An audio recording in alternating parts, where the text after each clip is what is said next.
हरियाणा और जम्मू कश्मीर में मतदान पूरा हो चुका है। जनता जनार्दन अपना फैसला ईवीएम में लॉक कर चुकी है, लेकिन नतीजों से पहले ही चुनावी फिजा महाराष्ट्र में शिफ्ट हो गई है।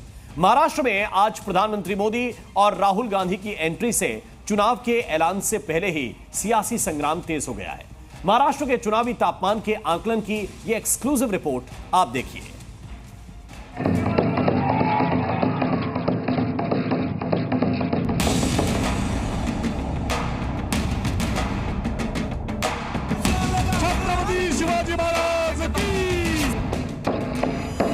पीएम मोदी ने वाशिम में नगाड़ा बजाकर महाराष्ट्र के चुनावी रण की शुरुआत कर दी है। पीएम मोदी ने यह नगाड़ा बंजारा म्यूजियम में बजाया, लेकिन इसकी सियासी धुन का संदेश कार्यकर्ताओं से लेकर प्रतिद्वंदियों तक पहुंच चुका है। पीएम मोदी आज महाराष्ट्र के दौरे पर है। दौरे की शुरुआत पीएम मोदी ने तीसरे नवरात्र को वाशिम के जगदम्बा माता के दर्शन और पूजा अर्चना के साथ की। इसके बाद पीएम संत सेवालाल महाराज और संत रामराव महाराज के समाधि स्थल पहुंचे, जहां उन्होंने दोनों महानुभावों को श्रद्धांजलि अर्पित की और आदिवासी समाज के समृद्ध इतिहास को समेटे म्यूजियम का उद्घाटन किया। संत सेवालाल महाराज का बंजारा के साथ साथ SC/ST समुदाय में भी विशेष प्रभाव है।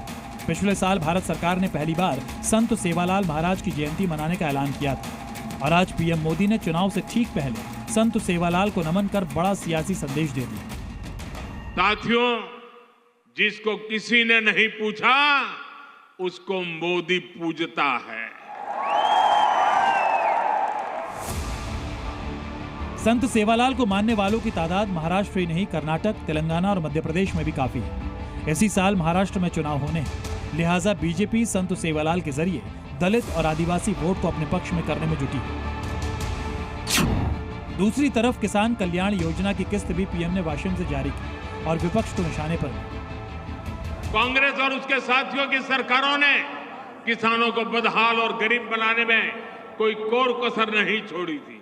यहां जब तक महाअघाड़ी की सरकार थी, उसके दो ही एजेंडे थे। पहला, किसानों से जुड़ी परियोजनाओं को ठप करना, दूसरा, इन परियोजनाओं के पैसे में भ्रष्टाचार करना। इसके बाद पीएम मोदी ने ठाणे में भी विकास परियोजनाओं की बिसात बिछाई। एक तरफ बीजेपी महाराष्ट्र में सोशल इंजीनियरिंग और विकास के फॉर्मूले को धार दे रही है, तो दूसरी तरफ कांग्रेस भी पीछे नहीं है। नेता प्रतिपक्ष राहुल गांधी कोल्हापुर पहुंचे, जहां उन्होंने छत्रपति शिवाजी महाराज की प्रतिमा का अनावरण किया। छत्रपती शिवाजी महाराजांच्या पूर्णाकृती पुतळ्यासाठी छत्रपती शिवाजी महाराज की। महाराष्ट्र में शिवाजी महाराज की प्रतिमा गिरने के बाद मराठी अस्मिता का मुद्दा भारी है।